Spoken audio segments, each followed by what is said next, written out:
Fala, amigos tricolores, tudo bem? Não anda muito bem, né? Já faz alguns anos. Mas vamos lá. Recentemente eu me afastei aí do canal Nunca Critiquei, que é um canal que a gente fazia de futebol e tudo mais. Sendo eu São Paulino, o Guilas o palmeirense e o Brunão o corintiano. Deixei o canal por alguns motivos pessoais, porém, vamos lá. O São Paulo tem me dado um desgosto tão grande que às vezes dá desânimo de continuar acompanhando os jogos, sabe? E assim, eu não queria ficar cagando regra aqui, dando lição de moral, falando do São Paulo sem estar acompanhando os jogos efetivamente. Então falei que não seria justo. Bom, feita essa explicação, eu vou explicar agora por que eu resolvi gravar esse vídeo. Recentemente eu vi o Leco dizendo que ele achava que era apenas intriga da oposição, gente querendo derrubar ele e tudo mais.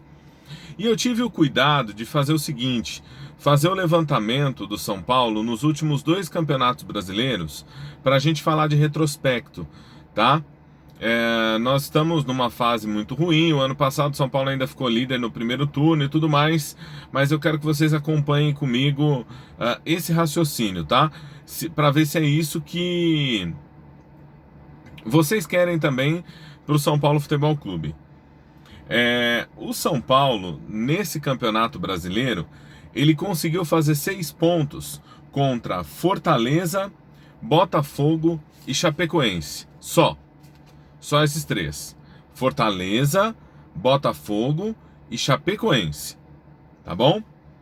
No ano passado, o São Paulo conseguiu fazer 6 pontos apenas contra Cruzeiro e Vitória. Vou repetir: Cruzeiro e Vitória, somente, tá? 2017 eu não vou nem entrar no mérito, porque o São Paulo brigou pelo rebaixamento quase até as últimas rodadas. Então vamos lá. A meta para um time ser campeão, para um time conseguir um bom resultado, é ganhar em casa e empatar fora, né?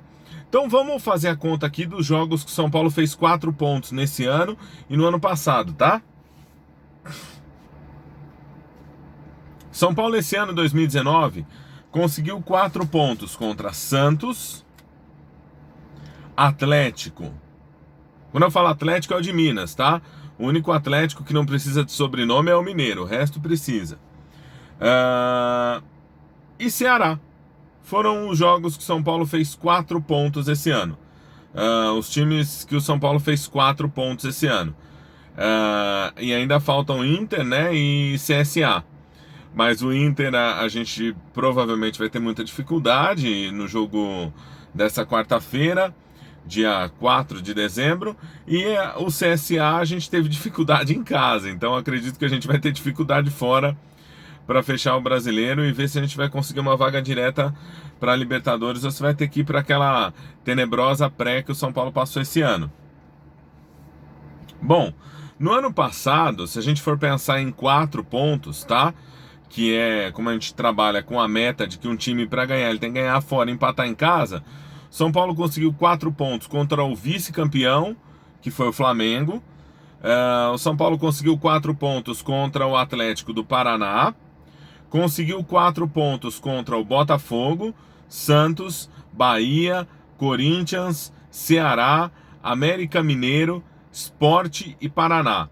Sendo que dos 4 rebaixados, o São Paulo não perdeu, ok. Mas o São Paulo empatou uma vez com o América Mineiro, empatou uma vez com o Sport, empatou uma vez com o Paraná. Então, acho que as campanhas do São Paulo vêm demonstrando a fragilidade do time. Ou seja, se a gente for pegar São Paulo entre os 4 primeiros, tá? Desse ano, o São Paulo fez 2 pontos, empatou as 2 contra o Flamengo. O Santos ganhou fora, ganhou no Morumbi, empatou fora.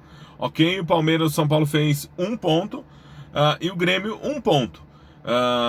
E por enquanto tem 1 ponto contra o Inter. Contra o Atlético Paranaense fez 3. E agora vamos para 2018. O São Paulo fez contra o Palmeiras 0, Flamengo 4, Inter 1, Grêmio 1 E depois o São Paulo terminou em quinto, né? Os 4 primeiros foram esses. E o 6º lugar foi o Atlético Mineiro, que o São Paulo também fez 1 ponto. Então, assim, o retrospecto do São Paulo contra times um pouquinho maiores, um pouquinho mais fortes, é pífio, tá? Esse ano o São Paulo não conseguiu marcar um gol no Bahia. Diretoria do São Paulo, vocês estão de brincadeira com esse clube gigante. Ó, olha o tamanho desse escudo. Vocês estão de brincadeira com o São Paulo. Eu não vou ficar aqui brigando, falando só mal, tal.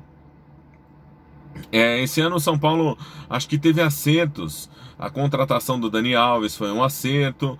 A contratação de alguns jogadores foram consideradas acerto. E os jogadores não renderam o suficiente o que a gente esperava em campo.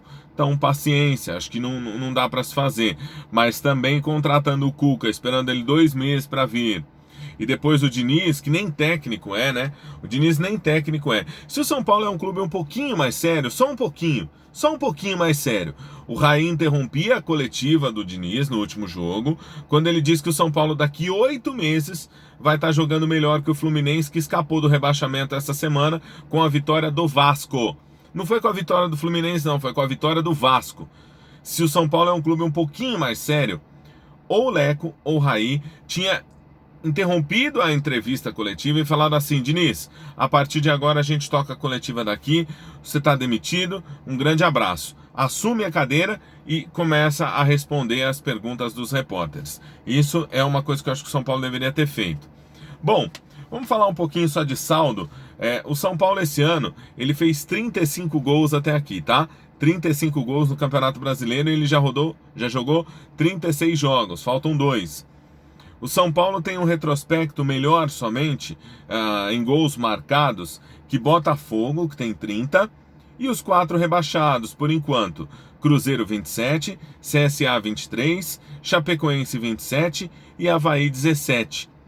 No ano passado, o São Paulo conseguiu fazer 46 gols, 11 gols, ou seja, faltam 2 jogos, o São Paulo não vai conseguir marcar o mesmo que o ano passado, que teve também uma campanha um tanto quanto considerada bem ruim, né? A diferença é que o São Paulo esse ano é a defesa menos vazada. Então que se mantenha o Volpi, que se mantenha a defesa para o ano que vem. E diretoria do São Paulo, agora há pouco eu estava assistindo Bola da Vez, a Cris Roseira, falando que assim, olha, que ela já conversou com o Raí que para o ano que vem, para ela se manter, para o time se manter, para o time querer brigar por alguma coisa, precisa reformular e reestruturar muita coisa. E que hoje o exemplo no futebol feminino é o nosso rival, é o Corinthians. Ela citou isso várias vezes na entrevista coletiva, na entrevista do Bola da Vez. É isso que vocês querem? Serem capachos dos rivais? É isso que vocês vão querer para sempre? Me ajuda, diretoria do São Paulo. A gente ama tanto esse clube e tem sofrido tanto em ver vocês tratando o time dessa forma. E uma coisa que eu vou falar aqui, tá? Alguns são paulinos podem me criticar, sentar o pau. É o seguinte, eu não acho que o Raí, o trabalho dele deixa muito a desejar, mas eu não acho que ele faz mal para o São Paulo no sentido de querer fazer mal. Diferente do Leco, por exemplo, que não consegue enxergar. Mas o Raí eu não acredito que ele faz mal na intenção de fazer mal. O Leco já não tem essa credibilidade toda.